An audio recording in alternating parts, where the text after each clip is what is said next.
Have you ever wished that you had a master floral designer that you could have stand beside you step by step and teach you the process of floral design? My name is Kirby Holt. I'm a master floral designer with more than 25 years of experience in the business, and I want to show you step by step how to create beautiful floral designs with the kits from myfloraldesign.com. I hope you enjoy this video and this series.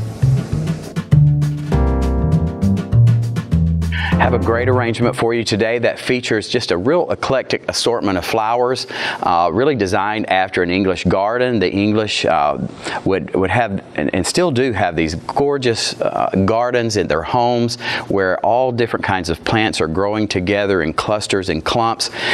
In Europe, a lot of the formal gardens were very trimmed with topiaries and lots of designs, but the English garden style is much more flowing, very natural, and that's what this design today will be. One of the features of an English garden style arrangement is that the flowers and foliages are put in groupings, much like they would be if you were planting a flower garden. You would have groups of different flowers at different levels coming up, and that's what we'll do as we put this arrangement together today. I'm going to start right in the center with a Bell of Ireland. There are two of them, so they're bells of Ireland. But I've just done a little bit of hook on the end of that, because when you put that little hook on and push it into the foam, it really locks it in so that that will stand right where you put it and it doesn't swivel around. And I want that to be my central vertical axis. Now in nature, nothing is perfectly straight, so some of these manufacturer stems need to have just a little bend or twist put into them. So you can just reach in there and bend that with your hands and give it a little bit of a twist so that it looks more real and more natural. That's really the whole point of trying to bring nature and the outdoors indoors by using these plant materials and creating these wonderful arrangements. Now again, I have just used my knife and carved away a little bit of that plastic around the wire stem at the bottom, and I want this one to go in a little bit lower, so it'll stand right beside it, but it'll be just a little bit lower, and that bend and twist has kind of locked that in. Again, I'm giving it, and especially bells of Ireland, when they grow, they do pull and curve and twist a little bit, so it's important for these to make them look real, to give them that little bend and twist. Now with that, I'm going to put this stem of permanent branches. It's a manufactured branch so that it has wire inside, and we can bend and twist that and make it go where we want it to. And all three of these are on the same stem, and I want to use this stem for the height that it has, and I don't want to cut that off. So I'm going to just push that all the way in, and then I can just bend and twist these and get those little branches going where I want them to. And it's important that we kind of work with them until we get that look that we're looking for. Now I may just take one, there are three stems on there. I think I am going to take just one of those off so that I can place it here on the front side and split them up just a little bit, and it'll make it easier for us to get those little tips and branches where we want them to be. I don't want it to look fixed. I want it to look very natural, much as if it has just grown up there together. All right. The next one we have is this thistle. And it's a really interesting plant material, and I'm going to carve a little bit off of the ends of that so that we have the wire exposed again, and in doing that, create that little hook. And I think this one actually has a couple of wires in there, which works to our advantage because it gives us two areas that can grab a hold instead of just one. But I'm pushing that right into the styrofoam here. You can kind of hear that crunch as it goes in, and you know that it's really grabbing a hold real good. Sometimes I'll have my glue gun or my glue pan handy, and I'll just put a little bit of glue on these as they go in. But when you put that little hook and push it in with it, those usually will not let go. So you can be pretty confident of your placements when you do that. Now the next thing I'm going to put in is this bush of roses, and we're going to cut most of those off. I will leave one on the stem just so I can use the height of that basic stem and get one of those roses up kind of high. Maybe we'll even put 2 of them on there. So here's what I've done. You can see that I've left 2 on that stem. Now one of the things that I don't like is a bunch of these leaves that I see the back of the leaf. So I'm going to trim just a few of those leaves off. I think it will give it a more natural appearance so that we trim those away that we see the back of the leaf too much. And I don't want too much foliage in there so that it takes away and hides the beauty of the arrangement that we're doing. We want to create a little bit of space in there too. All right, so I'm going to come in on this corner, right in behind the Belle of Ireland there, and push this one in. That stem's thick, so I'm going to really have to get above it and push down in good and hard. But by leaving that on that thick stem, it gave us some height without us having to add an additional stem to it. Now, in order to keep these kind of clustered, I want to just let them stair-step down. I'm going to use one of the larger blooms down low, and maybe one even lower than that.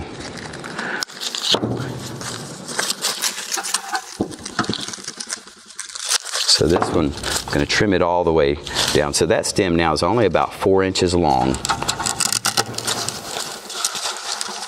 That one I'll kind of let it face out. This one I'll twist it and bend it so that it faces more up. And the facing of the flowers is important too, because usually the flowers are going to pull toward the sun.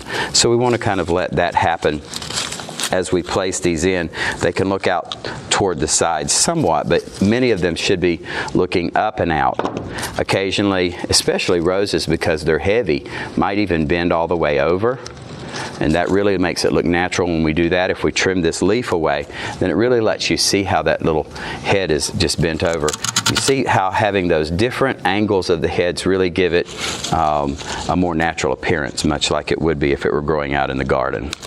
And I heard one of my teachers that I respect a great deal many years ago said, the best floral designer is the one who studies nature. So if we really observe and study how flowers grow in nature, in our gardens, it really helps us with the placement so that we can place them in a way that is pleasing and authentic. And I strive to make sure as much as possible with manufactured products that we are creating something that is at least somewhat authentic.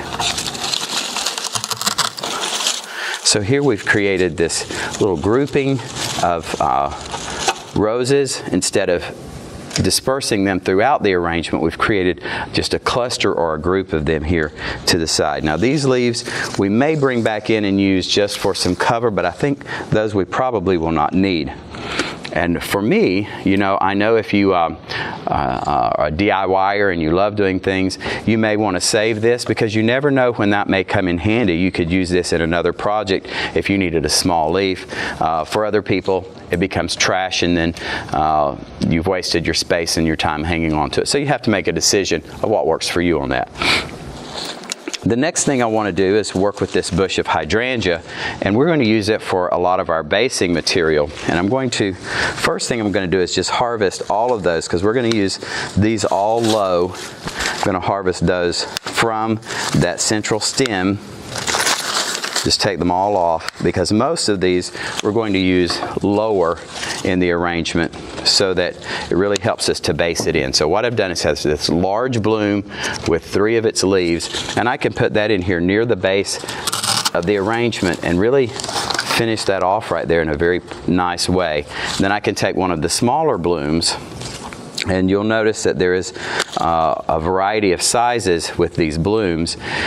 And I want to trim just a couple of these leaves off so that I don't have so much foliage there, and bring that in on a level above here. Now, in order to create just a little more texture and interest, I can just take one of these grassy pieces and place that in and just let that grass look like it's kind of growing up. Your grandmother may have had you out at one time or another weeding her garden. Well, we're purposely putting some of those weeds back in to get some authenticity in what we're doing here. All right, I'm going to just spin that a little bit more. I want to take another. This hydrangea bloom is not as large as that first one we put in, but I'm going to bring it over to this side and again kind of base in that area down low near the container. This one will be a little bit higher up. I'm going to trim a couple of those leaves so that we don't have so many.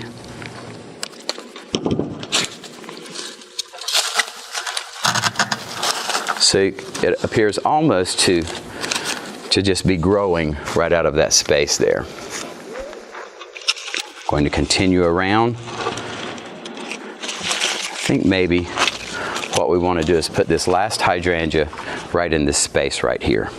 So one of the things you can do is just take your stem and put it down into the container until it hits styrofoam. And you know, yep, that's about the length I need it to be. But these leaves are too thick, so I'm going to trim some of those leaves off. Again, we don't want it overpowering. You don't want foliage covering up flowers. So in this one, I think I may just take that whole bloom off so that the flower really shows up better.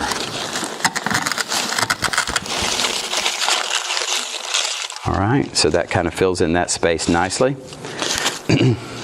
And as you see, it's starting to fill up all the way around. I'm going to give it a turn here.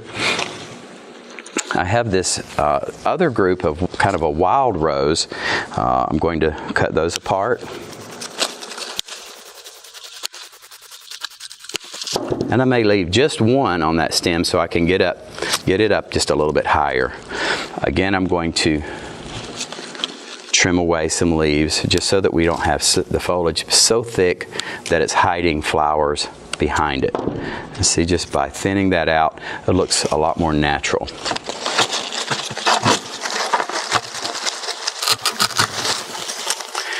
Again, we can kind of let those bend just a little bit the way they would if they were in the garden. That heavy rose head may bend just a little bit under the weight of its bloom. Okay. Continually just trim them, trim some of that excess foliage, probably taking almost half of the foliage off of those as we go.